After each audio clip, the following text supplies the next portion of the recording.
Here we go, boys. Here they come out of turn 4. Everybody on their feet.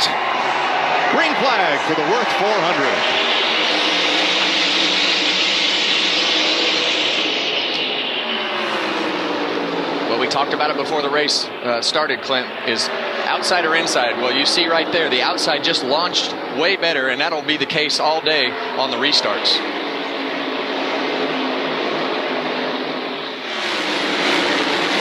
Hamlin outside Byron for fourth rather, as they complete lap 1. Noah Gregson looking on. Still double wide in the second half of the field.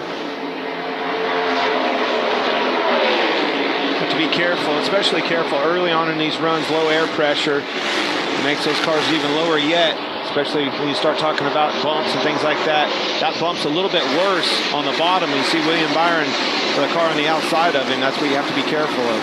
Martin Truex passing Bubba Wallace.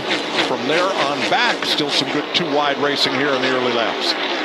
And you see those cars all file into turn 3. And right now, that is going to be the most difficult part, as those cars are low on air pressure, really close to those limiters. The good news is, in traffic like that, you'll have to back everything up. But this guy right here, Kyle Busch, he's got the best view in town.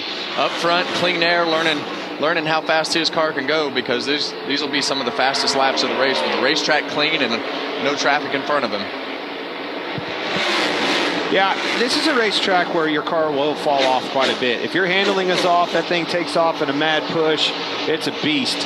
That being said, get filed in here, figure out what you have for a race car, and then methodically start picking through them. Talking about Truex, talking about Larson, Chase Elliott, some of these guys, these big names that we know they're going to make their way to the front. It'll just take time. Be patient. You saw Christopher Bell has picked up 2 spots since the start of the race.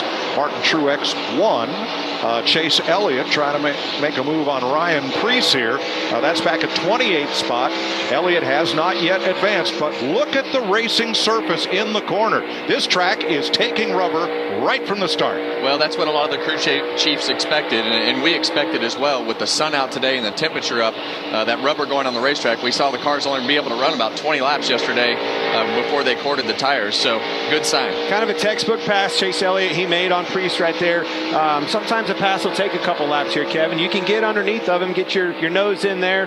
That's pretty standard practice for Dover, because of the banking, because of the throttle time. You can get established, but it'll take some time if they hang out on the outside on the door. Well, right now it's going to be more difficult to pass than it's going to be in about 15 laps. And I really think as we start to get to lap 20 to 40, that's when you're going to start to see whose cars are handling good, who's going to wear the tires out. I still think the first run here, we're going to have more tire wear than we have all day. I think that tire wear will get better and better as we see Kyle Larson up on the outside.